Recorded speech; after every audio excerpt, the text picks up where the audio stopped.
What's up, my friends? Welcome to this live stream. This is Health Breakdown, episode number 28. Appreciate you tuning in here, my friends.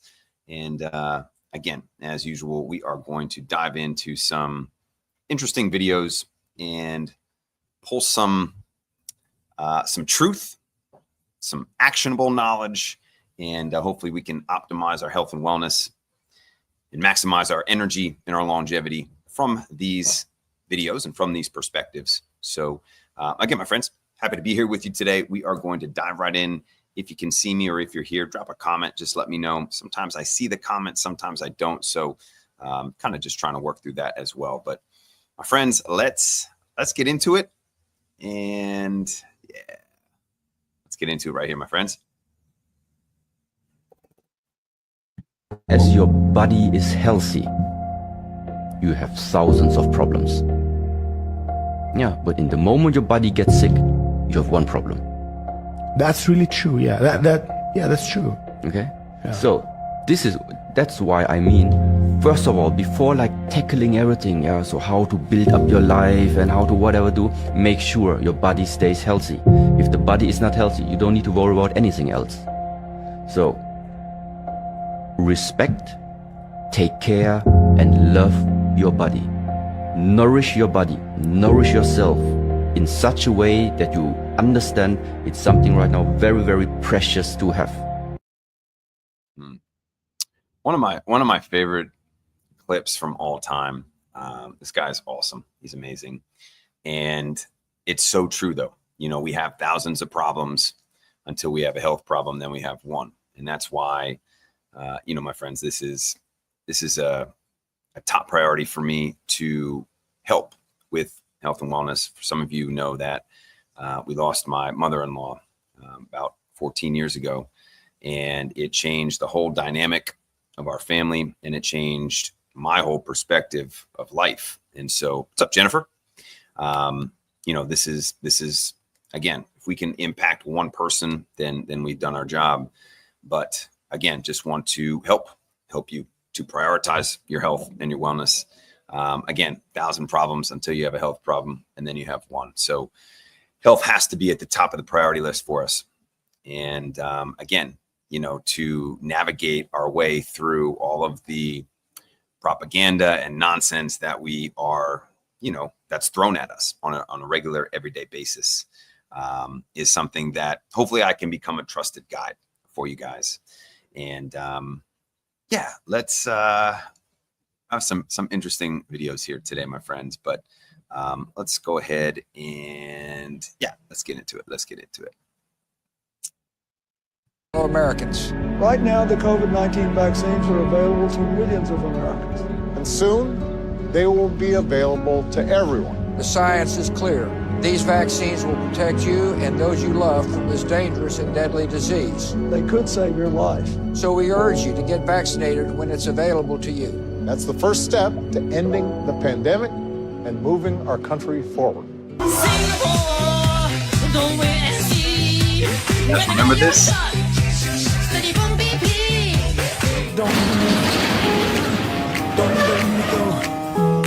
Your first name is free. Last name is If enough of us do our part by getting vaccinated, that ripple can become a wave.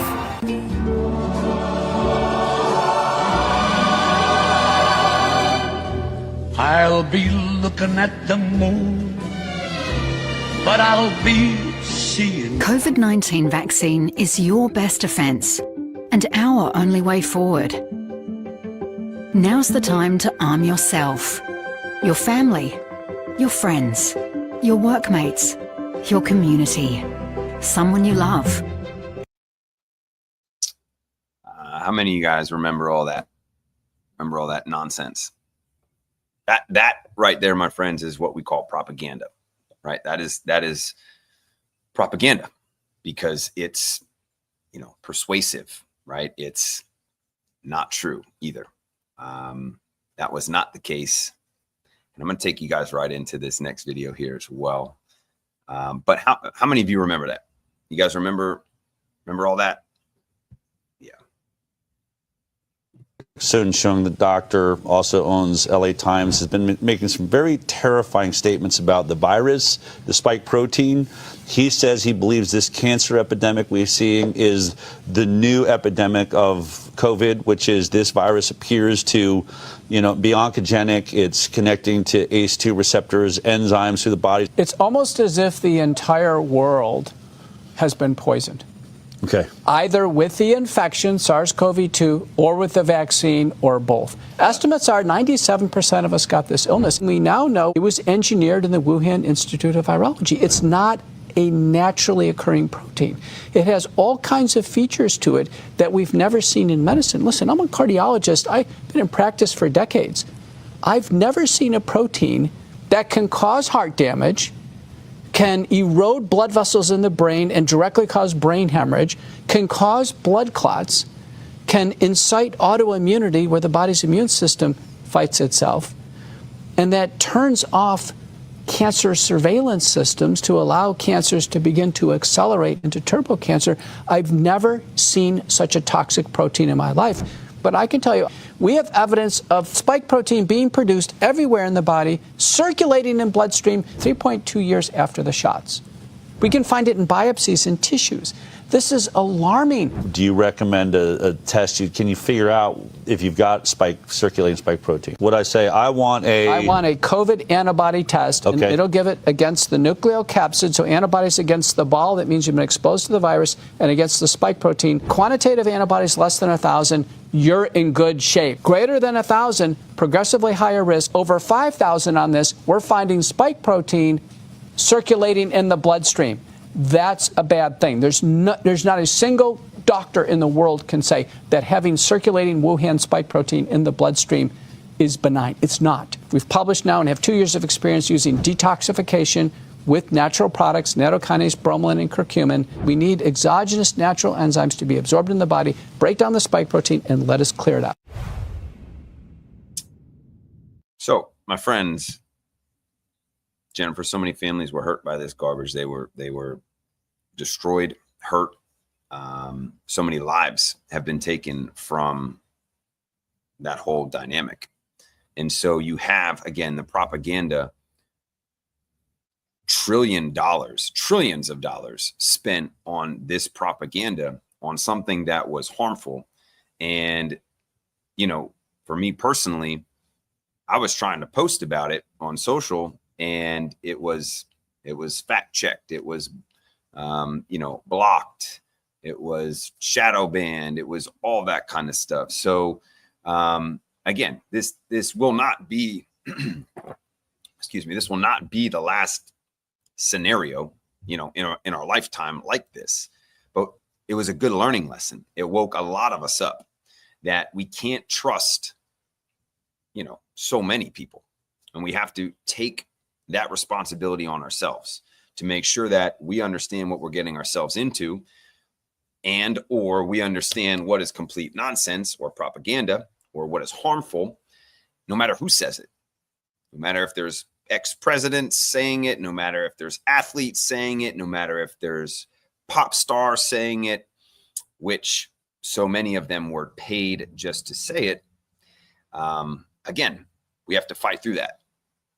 Evil does not come in your face and say, I'm going to beat you. I'm going to hurt you. I'm going to take you, right? It's a mind thing. It's a deceitful thing. It's a manipulation kind of a dynamic. And that's what we saw. But Peter McCullough there, along with Dell, saying that, again, there's spike proteins in folks from the shot 3.5 years later. So, again, our answer, detox. It's the only answer. It's the only answer I know. It's the only answer that I've seen work. But detoxification, the body's natural healing mechanism, right? Can you imagine if that was being promoted and talked about? Natural immunity, natural healing, detoxification. You'd have trillion-dollar marketplaces evaporating. And that's the threat. Regardless, to each his own. We're here to solve these issues naturally, right? We're here to take control of those situations and handle them properly. I'm going to go one more here with Peter McCullough as well, because this is kind of breaking. This happened yesterday, I believe. A couple of doctors filed a lawsuit to advance the cause of freedom in medicine. Tell us a little bit about it. Pediatricians Dr. Paul Thomas and KP Stoller have filed a lawsuit against Suzanne Monarez and the CDC. Monarez is now the director.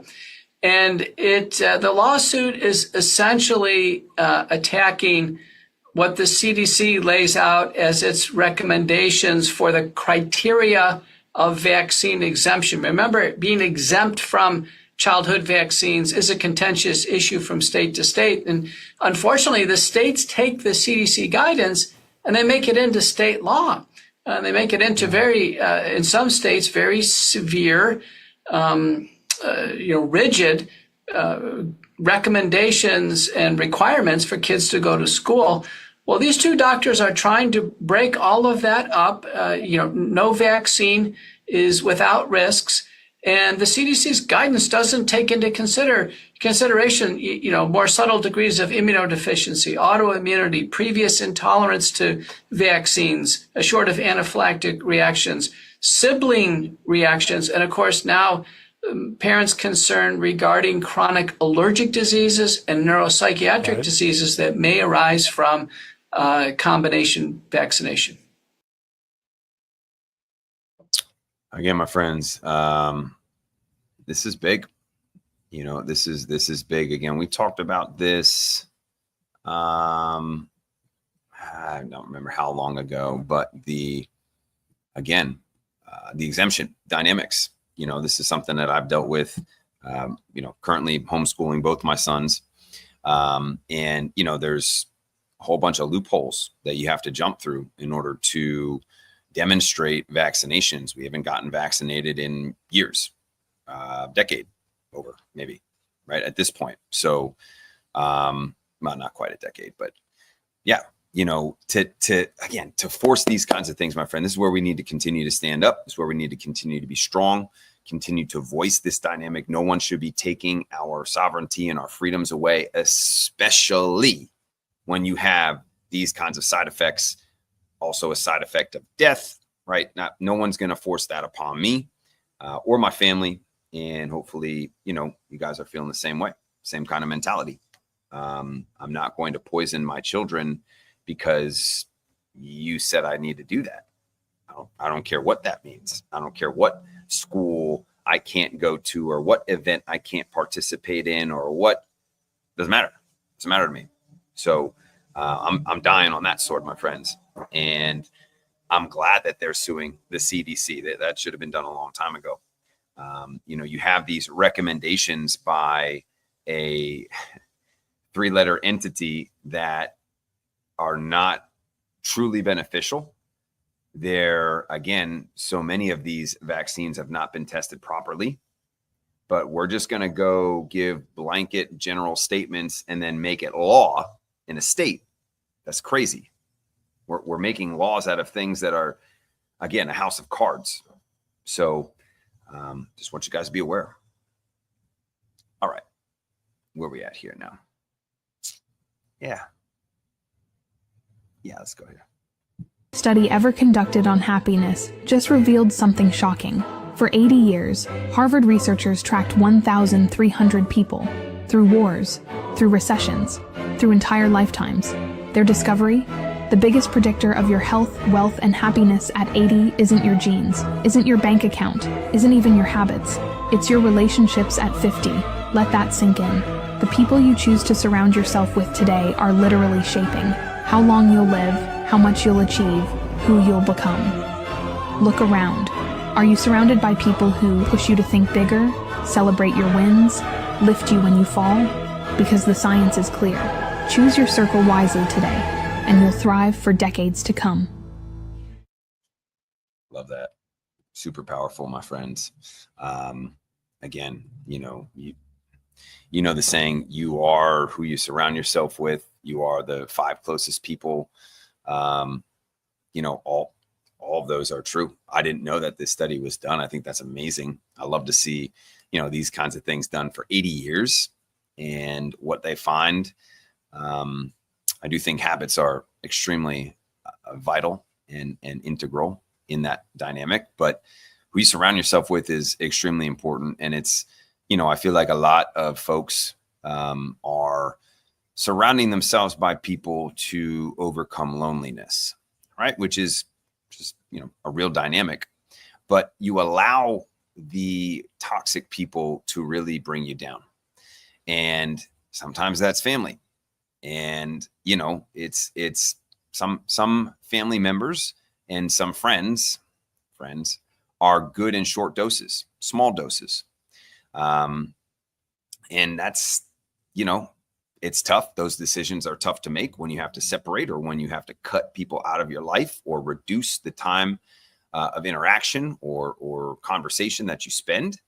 But it is so important to be around people that love you for you, believe in you for who you are, don't judge you, and are not just taking from you. Not just taking from you. I coach my son's AU basketball teams. We have our our team. And there's just I've seen it all the way through, not just in basketball, football, even at church, and just our other circles. But people like to figure out how they can gain something from you or take something from you or get something from you without contributing to the ecosystem. And, it gets heavy. It gets real heavy. And again, that entitlement, people who are entitled to taking things or getting things from you without contributing to that ecosystem, without it being a two-way street, to me, are toxic and are very, very heavy. And again, cut them out, remove them. I have empathy towards that. That's not easy, especially if that's a parent, a brother, a grandmother, like whatever it is. But, just be aware of that. Be aware of that, my friends. That's super, super important. Yep. This guy here. Yeah. Light in your bedroom while you're sleeping at night could quietly raise your risk of type 2 diabetes by more than 50%. Not yours a bad diet, not lack of exercise, just light. A new study followed nearly 85,000 people in the UK for about 8 years. Researchers strapped light sensors to their wrists and recorded 13 million hours of real-life light exposure day and night. Then they looked at those who developed type 2 diabetes. Here's what they found. Compared to people with the darkest nights, those exposed to more light while they slept had a 28 to 33% higher risk of developing diabetes. Go up a notch in brightness and that risk jumped 39 to 44%. The brightest group, those with the most nighttime light, had a 53 to 67% higher risk. And it wasn't just because they're less active or overweight or had bad diets. They adjusted for all of that. The light alone made the difference. Why? Bright light at night, especially blue light from LEDs like street lamps, TVs and phone screens, can throw off your circadian rhythm. That's the body's master clock. That rhythm controls hormones like melatonin and cortisol, but it also influences insulin sensitivity and how your body manages blood sugar. Disrupt it long enough and your metabolic health takes a hit. Here's the good news. This is a risk you can actually control. Dim your bedroom lights an hour before bed. Use blackout curtains to block street lights. Keep your phone out of arm's reach. Swap bright LEDs for warmer bulbs in the evening, and no night lights. If you do need one for fall prevention or safety, put an incandescent bulb in it. No LEDs. Even if your genetics put you at risk, the study showed lowering light exposure at night could make a measurable difference. Dark bedroom might just be one of the cheapest health upgrades you can make. Light really impacts sleep, and sleep impacts loads of other things. Mm-hmm. Man. So literally yesterday talked about sleep in our health group. And I knew about this study, or it was another study, the impact and both, I think it was another study, but both of these studies to me stood out. And it was almost in disbelief that light during sleep could make that much of an impact. And it continues to demonstrate that that is in fact true. This, again, my friends, another reason why when you wake up to get that morning sunlight, right? It sets your circadian rhythms up. And if you're sleeping, the body, the darker you can have that room, your body believes and recognizes that it is still in sleep mode. You start shining light from TVs, from lights, from street lamps, from bulbs, right? It's that's going to have an impact one way or another. And so, again, you know, some of the things that I talked about yesterday as well were take an hour before you go to bed, or even 30 minutes before you go to bed. Turn off all the overhead lights, no screens, no phones, no TVs. Pull your Wi-Fi router, unplug it, right? So you don't have that resonating in your house the whole night. When you go to sleep, put your phone on airplane mode. Don't plug it in the charger next to your head, okay? But block out the light, my friends. Black curtains, blackout curtains. If you do need light, get a motion sensor light so that if you do wake up and you have to go to the bathroom, it pops on rather than staying on, rather than leaving a light on. You know, those are some of the older tactics that I remember my parents did at my house when I was a kid. So, yeah, it's super important, my friends. Black out your room, and drop your temperature too. Cooler temperature is a beneficial thing as well, but make sure that you block out the light, my friends. Very, very, very important.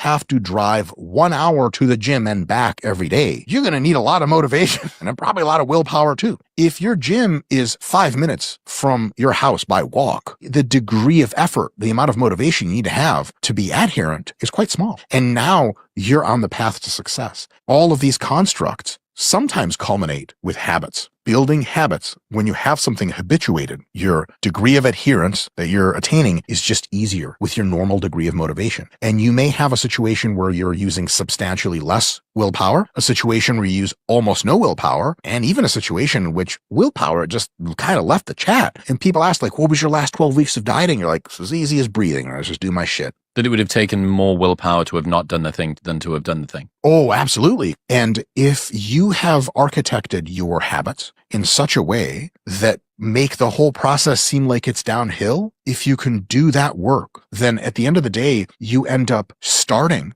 big goals. Once you're on track and habituated to them, it's just inevitable that they're going to fall pretty much. I cannot oversell habit development. It's almost impossible. Mm-hmm. Love it. Love it. Habits, my friends. Habits they're the foundation of success when it comes to health. It's what you're able to do on an everyday, consistent basis. And I'm seeing that transfer into life as well. If you can get up, get in a routine, again, you know, however far you want to take this, but even breaking down your schedule, optimizing your daily schedule, right? Hour by hour, see what it is. Take inventory of what you do on a regular basis. Do it for a week. 15-minute timer. See what you do in every 15-minute block of your day. You will instantly, well, almost instantly, recognize where you're wasting time, where you're inefficient, how things could be better, how they could be different. Blocking, you know, time blocking different activities or different things that you're doing. But habits, my friends, this is about habits. The health game is about habits. And I love the point there as well. If you're driving to the gym 20 minutes, 25 minutes every day, not only are you driving there, but you're driving back. That's a lot. That's a real heavy uphill battle that is probably not going to work out long-term for you. So to, again, get yourself into a smooth rhythm, habit, routine to where it does feel effortless. It does feel easy. It does feel simple, right? You know, and this is where we stack health habits, right? When it comes to diet, when it comes to exercise specifically here, but also sleep, sunlight, getting out in nature, prayer, meditation, all these things. It becomes a lot easier once you start to really formulate good habits and you do them on a consistent basis. I love that clip.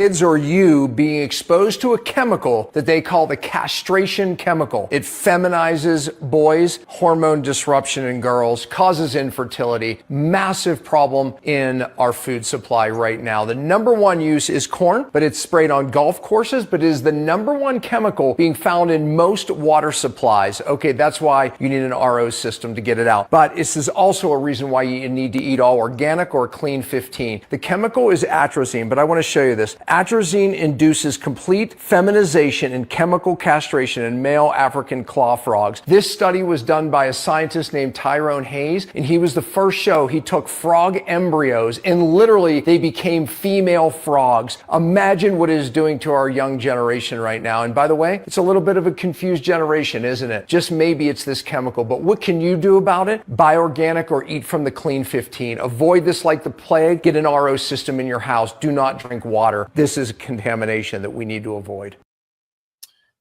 Yeah, my friends, atrazine. I remember that study. That's insane. So we have, again, chemicals that are just floating out there, but they're really close to us, right? They're involved in so many things, from water to, again, golf courses, but really the environment.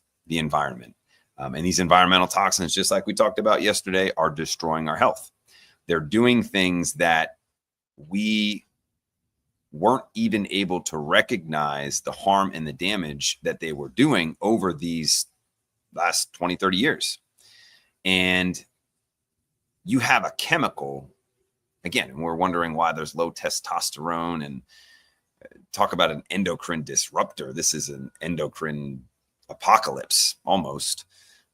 Reproductive apocalypse to chemically castrate, to change the sex of an animal, a living being. That's one heck of a chemical, my friends, which is why, again, we got to be aware of these things, right? We're not in fear. We're not afraid. We are having awareness. We understand what they are, where they're at, how to negate them, and we protect ourselves. Can't live in a bubble. That's not real. That's not practical. And I don't think anybody would actually want to live like that anyway. So mindset, right? These chemicals, we have to eliminate them from coming into our body, whether it's through the environment, whether it's through our food, whether it's through our water, or whether it's, again, wherever we're at in the environment.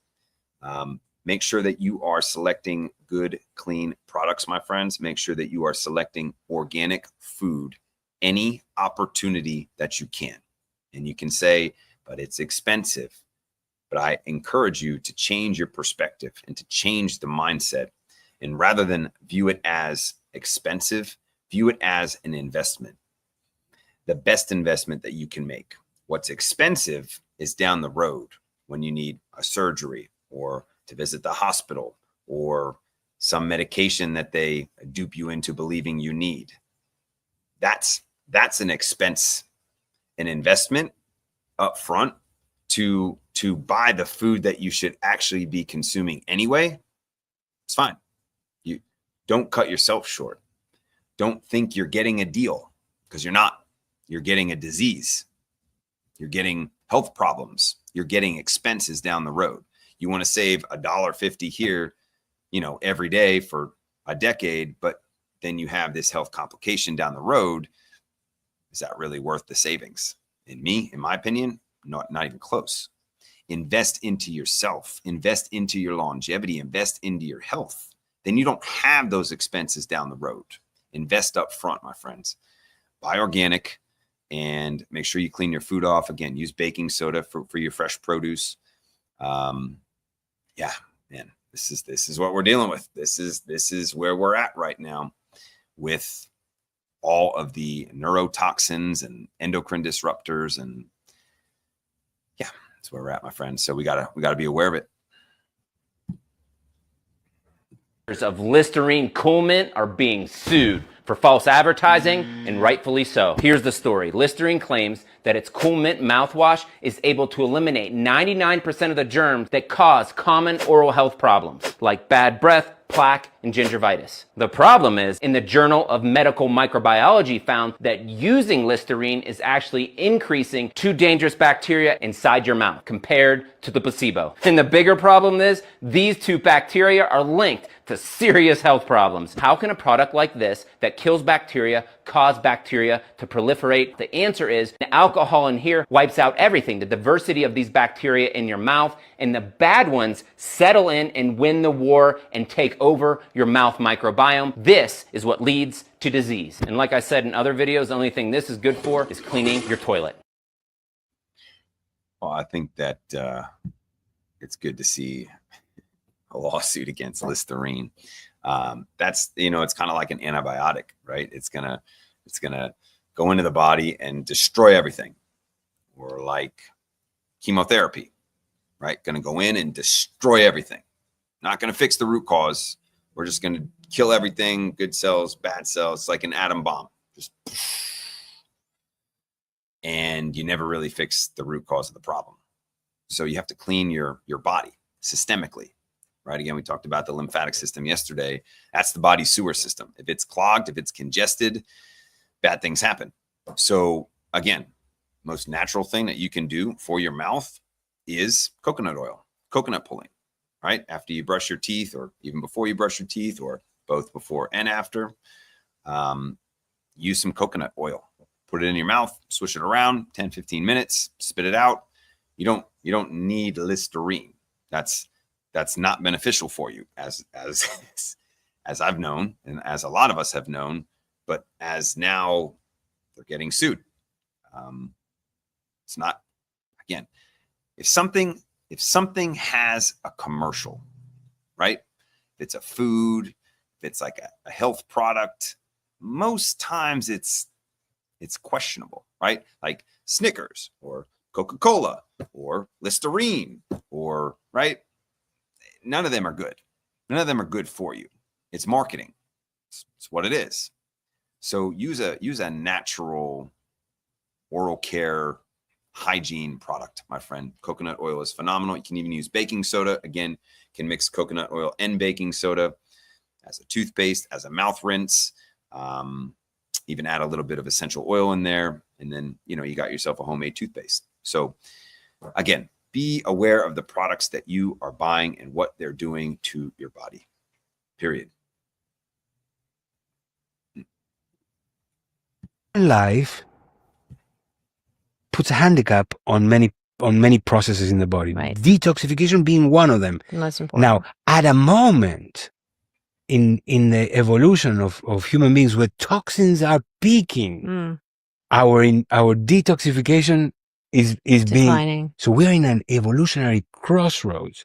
We need to get rid of toxins, and we need to strengthen the detoxification process, even if it's just with simple things, like, for example, digestion. Digestion is a process that requires energy. That's why when you had a big meal, you kind of fall asleep, right? So it consumes a lot of energy. We think of it as, we eat to get energy, but it's not really like that. We eat, we have to break down, we have to absorb, we have to distribute in the body has to get it, and then certain parts of what we eat goes into the mitochondria and it's burned into energy. ATP, right? So rest, digest. But digestion itself is hugely energy consuming, right? So if you're digesting all day long, the energy that is needed for all the other functions is depleted. Yeah. This is a good video. Good clip. I know we talked about this a little bit yesterday as well, but for most of us, I don't think we quite understand that. And I remember when I first learned this dynamic, it made a lot of sense, but it was an aha moment. I didn't think about the energy required to break down the food that I'm consuming. There was a Canadian Ironman,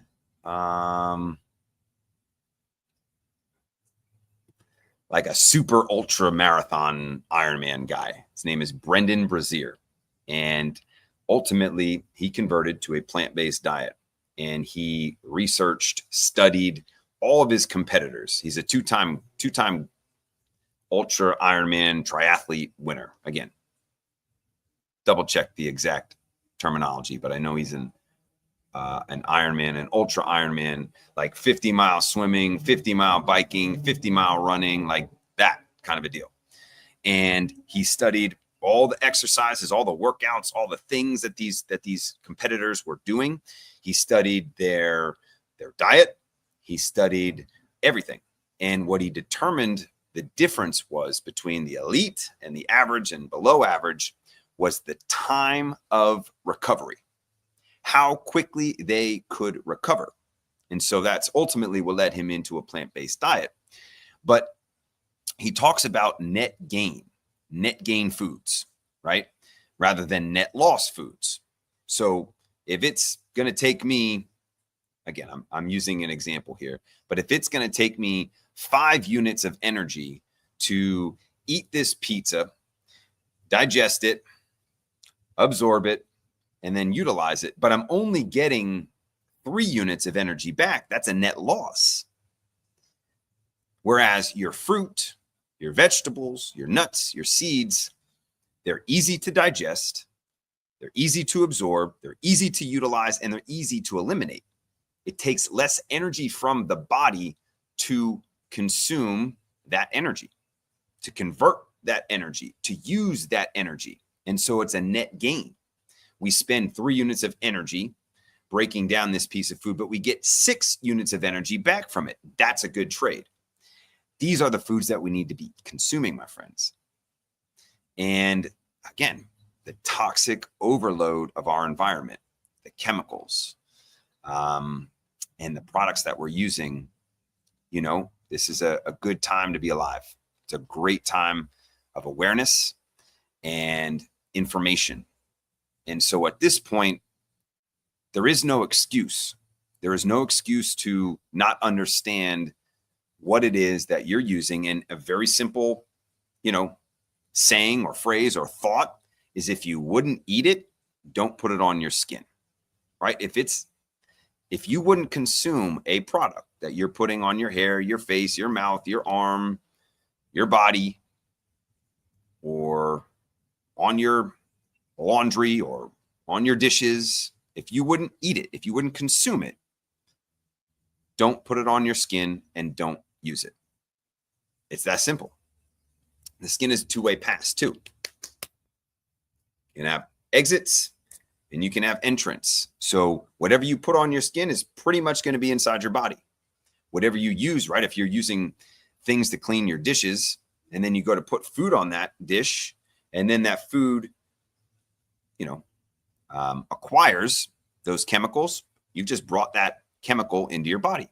The spraying, right? All these things, my friends. We are in a toxic overload environment, dynamic situation, and this is ultimately not good, but we have to remember what detoxification is all about. It is the body's self-healing mechanism, and it is promoting cleaning, repairing, and elimination. So this is the removal of these things, the removal of these toxins, of what we've accumulated, and heavy metals, pesticides, plastics, spike proteins. They must be eliminated. And again, that is what detoxification is all about. But when we're constantly overloaded and bombarded with all of these toxins, it gets difficult. It's very taxing on the body. So we have to reduce that. We have to reduce that input, and we'll see the results. So my last one here, my friends, last one for today.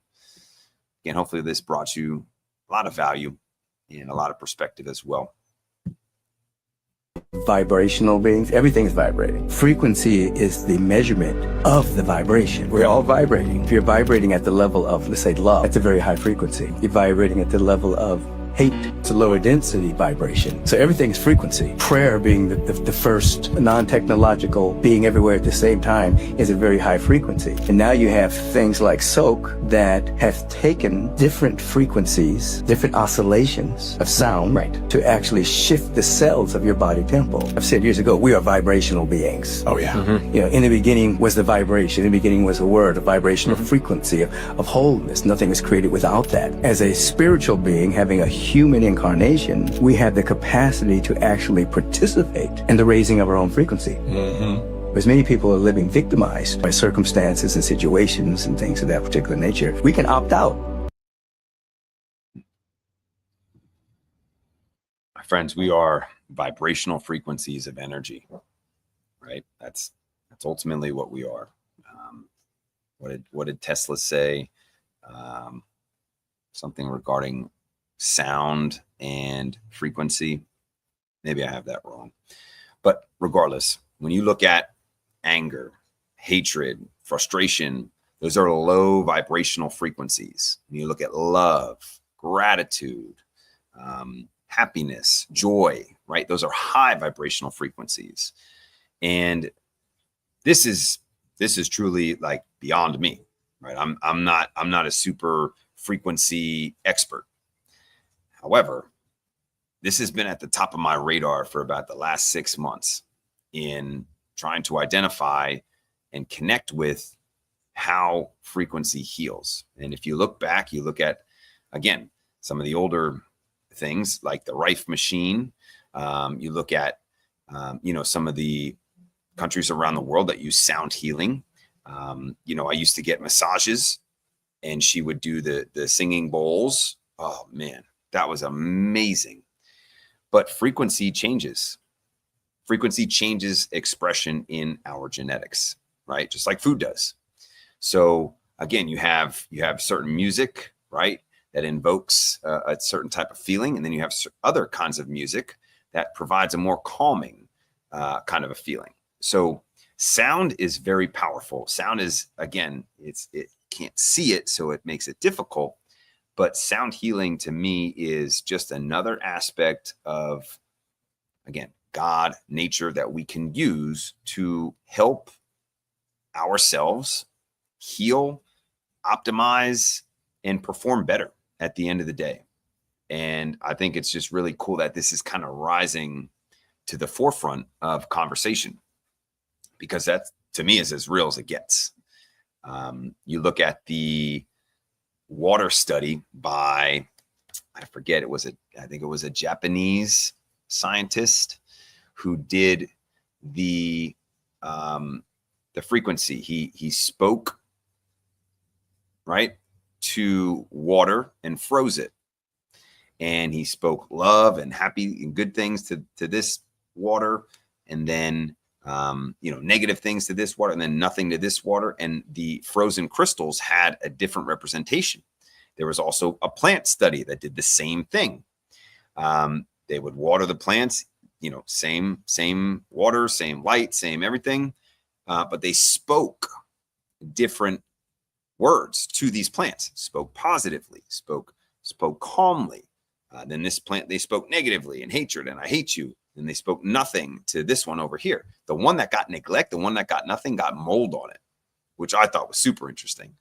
But again, my friends, there's so much that we don't quite understand. Again, from a quantum physics perspective as well, we're a bunch of atoms, right? So there's so many things from a light spectrum perspective that we don't see.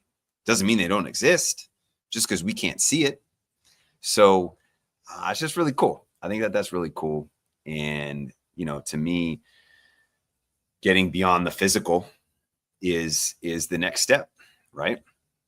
I used to be very, very heavy into the physical. That's why I was very, very into lifting and powerlifting and working out and training, and I still am, but life's beyond just the physical dynamics.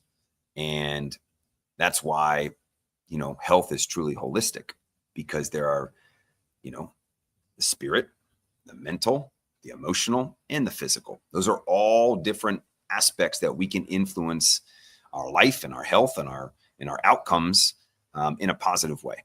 So, my friends, hopefully this brought you value. Hopefully this was enjoyable and got to gain some perspective around different topics that are, again, useful or helpful to our lives and to our health. And hopefully I can help you to operate and again, establish yourself in a way that does not rely on outside sources. You should be independent and your own health operator at the end of the day, not relying on anyone or anything, but at the same time, taking in perspective, learning, using tools or having conversations, taking advice or listening to people, but don't give your life or your health into somebody else's hands. That's the worst thing that you could do at the end of the day. You have to take that ownership. You have to take control of that situation. You have to be in charge over your health outcomes and over every outcome of your life, but especially when it comes to your health. Don't outsource that. We've outsourced our food. We've outsourced our education. We've outsourced our health. And those are all in compromised positions at this point. So take it back. Take ownership back. Take control back of your health and your decision-making. And again, you'll see the positive results of that, my friend. So appreciate you, my friends. I'll see you soon. Have a great day. Love you guys.